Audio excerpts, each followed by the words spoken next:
मतलब बहुवचन है, बहुवचन संज्ञा है ये। और इसकी मतलब सिंगल वेरिएबल करें, सिंगल वैल्यू करें तो क्या होती है, मैट्रिक्स। मैट्रिक्स ये तो आप लोग जानते ही हैं। अब बात करते हैं मैट्रिक्स होती क्या है, मैट्रिक्स की ज़रूरत क्यों पड़ी। तो मैट्रिक्स की ज़रूरत अपने को इसलिए पड़ी कि मैट्रिक्स का वैसे तो हर जगह यूज़ हो रहा है। जैसे किसी प्रकार की बजट तैयार करें अपन, किसी की लागत मूल्य या क्रय मूल्य विक्रय मूल्य, जो भी आज के दैनिक जीवन में जो प्रक्रिया होती है उन सब में मैट्रिक्स का यूज़ बहुत अधिक हो रहा है। कंप्यूटर प्रोग्रामिंग में भी मैट्रिक्स का यूज़ हो रहा है। और पहले जब कोई राजा महाराजा जैसे कि किसी आपस में बातें करते थे तो उन वो अपनी बात दूसरों को एक कोड के द्वारा रिप्रेजेंट करते थे, मतलब प्रदर्शित करते थे, जिससे कि कोई दूसरा उसकी बात को समझ न पाए। इस मतलब कि ऐसे कुछ कोड लिख देते थे और जो अगले वाला समझ जाता था तो वो भी एक मैट्रिक्स का ही यूज़ करते थे। अपन मैथमेटिक्स में मैट्रिक्स का यूज़ लीनियर जो इक्वेशंस होती हैं उनको सॉल्व करने के लिए करेंगे। अब देखो, जैसे ये मैंने तीन इक्वेशन लिखी, इनसे अगर एक्स वाई और जेड की वैल्यू निकालें तो अपन आसानी से फाइंड आउट कर सकते हैं। तीन वेरिएबल हैं और तीन ही अज्ञात राशि है तो आसानी से निकाल सकते हैं। इसी प्रकार अगर टू वेरिएबल हो, टू ही इक्वेशन हो तो भी अपन सरल कर सकते हैं। लेकिन यदि मैं कहूँ आपसे कि यहाँ 10 इक्वेशन हैं और 10 ही वेरिएबल, तब इनको सरल करना थोड़ा क्या हो जाएगा, कठिन हो जाएगा। तो उन कठिनाई से बचने के लिए अपन इसको मैट्रिक्स फॉर्म में चेंज कर देंगे और फिर इनका सॉल्यूशन करना क्या हो जाएगा, आसान हो जाएगा। इस मतलब कि लीनियर इक्वेशंस को सरल करने के लिए अपन मैथमेटिक्स में किसका यूज़ करेंगे, मैट्रिक्स का यूज़ करेंगे।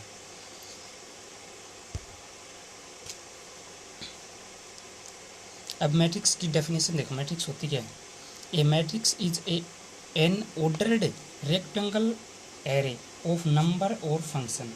यानी कि मैट्रिक्स एक प्रकार से नंबर और फंक्शंस जो अपने पास होते हैं उनका आयताकार बॉक्स में क्रमबद्ध करना ही क्या कहलाता है, मैट्रिक्स कहलाता है।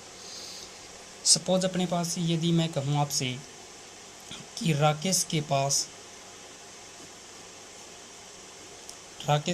15 पुस्तक हैं, यानी राकेश के पास 15 बुक्स हैं, तब अपन इसको मैट्रिक्स फॉर्म में कैसे लिख देंगे, एक आयताकार बॉक्स में 15 लिख देंगे। तो ये 15 अपन अपने आप इंक्लूड कर लेंगे कि 15 क्या है, कि बुक की संख्या है जो राकेश के पास हैं। इसी प्रकार यदि मैं आपको कहूँ राकेश के पास 15 बुक और 5 पेन भी हैं, 5 पेन हैं, तब अपन इसकी मैट्रिक्स फॉर्म कैसे लिखेंगे इन दोनों की। तो तब अपन इसको मैट्रिक्स फॉर्म में इस प्रकार लिखेंगे, 15 इधर और 5 यहाँ लिख दें। तो ये तो बुक की संख्या हो गई और ये पेन की संख्या हो गई। और इसी को अपन इस प्रकार भी लिख सकते हैं, यानी 15 यहाँ और 5 यहाँ, ये भी मैट्रिक्स ही है। इनका डिस्कस अपन नेक्स्ट वीडियो में करेंगे। ये मैट्रिक्स के टाइप होते हैं। जैसे इसके अंदर एक ही रो है, मतलब कि पंक्ति, तब इनको अपन बोलेंगे कि ये रो मैट्रिक्स है। और इसके अंदर एक स्तंभ है, इसको बोलेंगे स्तंभ मैट्रिक्स। अब रो और पंक्ति क्या होती हैं मैट्रिक्स के अंदर, जो ये वर्टिकल जो लाइन होती है ना, इनको अपन बोलते हैं रो। और जो ऊर्ध्वाधर जो होती हैं उनको बोलते हैं अपन कॉलम, ठीक है। और जो इनके अंदर इंट्रीज होती हैं, मतलब कि यहाँ x है, 2 है, 2y है, 3z है, यानी इसको अगर मैट्रिक्स फॉर्म में चेंज करना चाहें अपन इन तीन इक्वेशंस को, तो कैसे लिखेंगे, 1 2 3, 2 3 4 एंड 3 2 7, ये मैट्रिक्स फॉर्म हो गई। अब जो इनके अंदर ये 1 2 और 3 ये जो हैं, ये क्या कहलाते हैं, इनके एलिमेंट या फिर क्या कहलाते हैं, इंट्रीज।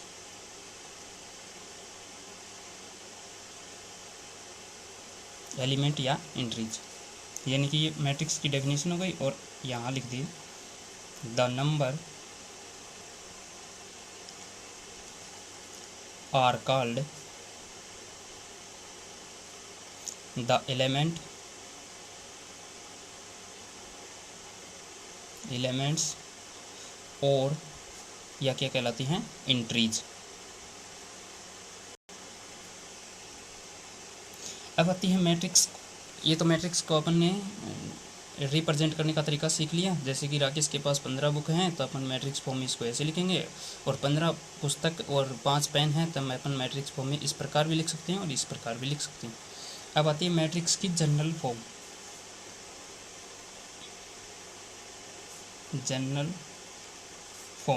जनरल फॉर्म मैट्रिक्स की क्या होती है, यानी कि अपने पास यदि क्या हों, m पंक्ति हों और n स्तंभ हों, यानी m रो हो एंड n कॉलम्स हों, तब अपन मैट्रिक्स की जनरल फॉर्म कैसे लिखेंगे, A11, A12, A13 up to A1n। यहाँ लिखेंगे A21, A22, A23 up to A2n। इसी प्रकार यहाँ चलता जाएगा और लास्ट आएगा AM1, AM2, AM3 up to AM और n, AMn। ये होगी मैट्रिक्स की जनरल फॉर्म। यहाँ A11 का मतलब होगा कि फर्स्ट 1 का मतलब है रो के से और सेकंड 1 का मतलब है कॉलम से, यानी फर्स्ट रो का first element, first row first column का फर्स्ट एलिमेंट होगा ये। A21 का मतलब हो गया फर्स्ट रो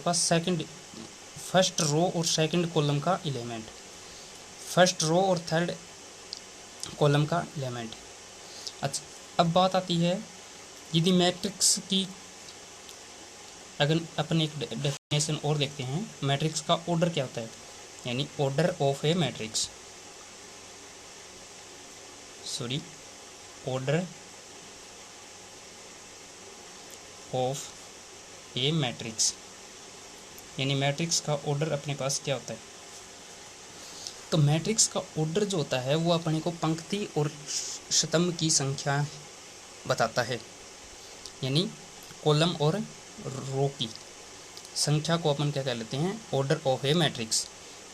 इसकी डेफिनेशन लिखते हैं प्रॉपर, यानी कि देखो, a matrix having m rows and n columns is called a matrix of order m cross n, यानी m और n टाइप के ऑर्डर की क्या होगी, ये मैट्रिक्स होगी। तो मैट्रिक्स के ऑर्डर समझ में आ गया, यानी कि m पंक्ति हो और n क्या हो, स्तंभ, यानी m rows and n column हो तो m क्रॉस n को अपन क्या लिखते हैं, मैट्रिक्स का ऑर्डर। जैसे यहाँ बात करें तो यहाँ 3 पंक्ति हैं और 3 ही क्या हैं, स्तंभ, तो इसको कहेंगे 3x3।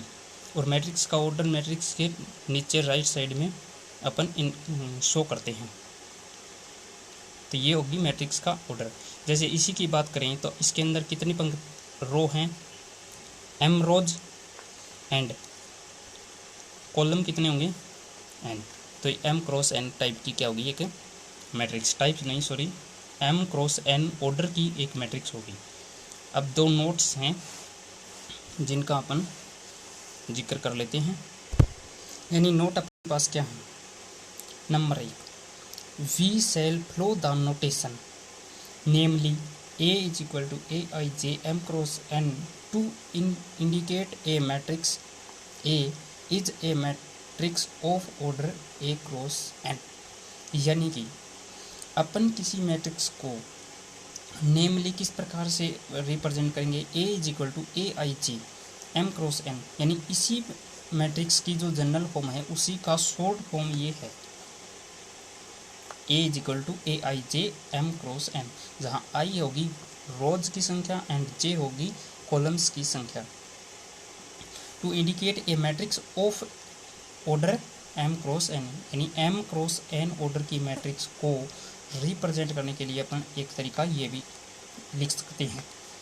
अब देखो note number 2, we shall consider only those matrix whose elements are real number, यानी इस जो चैप्टर है अपना 12th क्लास का, इसके अंदर सिर्फ अपन उन्हीं मैट्रिक्स का जिक्र करेंगे जिनके एलिमेंट्स, यानी कि ये वाली जो संख्याएं एलिमेंट्स या फिर एंट्रीज, वो क्या होंगे, रियल नंबर होंगे। अब रियल नंबर कौन से होते हैं ये थोड़ा सा डिस्कस करते हैं। जो अपन प्रकृति में जो भी संख्याएं होती हैं वो सभी रियल होती हैं। रियल मतलब सेट ऑफ रियल, नंबर, जिसके अंदर प्लस माइनस और परी में अपरी में ये सभी संख्याएं होती हैं, बजाय कि कॉम्प्लेक्स के।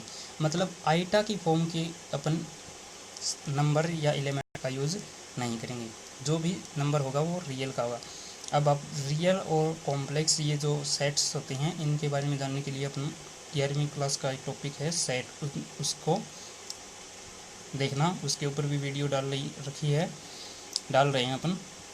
तो वहाँ ये क्लियर हो जाएगा कि कॉम्प्लेक्स नंबर और real number, whole number, integer, natural, ये क्या होते हैं, ये सभी अपने सेट्स के अंदर जिक्र कर लेंगे। अब मैट्रिक्स के कुछ एग्जाम्पल देखते हैं अपन, मैट्रिक्स को कैसे शो करेंगे, कैसे मैट्रिक्स होती है।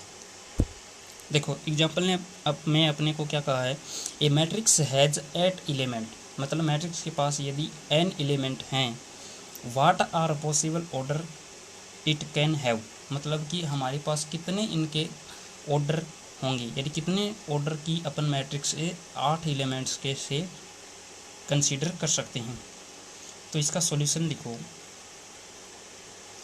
अपन एक बात जानते हैं, यदि मैट्रिक्स के अंदर, सॉरी मैंने आपको ये बताई नहीं होगी शायद, यदि मैट्रिक्स के अंदर, यदि मैट्रिक्स का ऑर्डर 3x3 है, दिख नहीं रहा एक मिनट, ये देखिए, यदि यहाँ अपने पास मैट्रिक्स का ऑर्डर 3x3 है, यानी 3x3 टाइप का ऑर्डर अपने को गिवन है, तब मैट्रिक्स के अंदर एलिमेंट की संख्या कितनी होगी, 1 2 3 4 5 6 7 8 9, यानी कि इनका जो प्रोडक्ट होगा वही इसके अंदर नंबर ऑफ एलिमेंट की संख्या होगी, नंबर ऑफ एलिमेंट होंगे। अब अपने पास इसके अंदर क्या कहा है, देखो ए मैट्रिक्स हैज़ 8 एलिमेंट्स, मतलब मैट्रिक्स के अंदर 8 एलिमेंट हैं, तो उनका ऑर्डर क्या होगा, मतलब किस टाइप के ऑर्डर की मैट्रिक्स अपन इंक्लूड कर सकते हैं 8 एलिमेंट के द्वारा। तो अपन क्या जानते हैं, देखो सॉल्यूशन लिखो इसका, we know that if a matrix is of order m cross n, it has n into m into n elements, यानी कि यदि अपने पास मैट्रिक्स का ऑर्डर m क्रॉस n हो तो उसमें एलिमेंट की संख्या कितनी होगी, mn, मतलब इन दोनों का प्रोडक्ट। अब अपने पास क्या गिवन है, थस यानी इस प्रकार, गिवन दैट यानी कि दिया है, क्या दिया है अपने पास दिया है मैट्रिक्स हैज 8 एलिमेंट, यानी 8 एलिमेंट हैं, यानी कि m इंटू एन की संख्या अपने को 8 दे रखी है। तब अपन इसके फैक्टर करेंगे, ठीक है। So we will find all order pair of natural number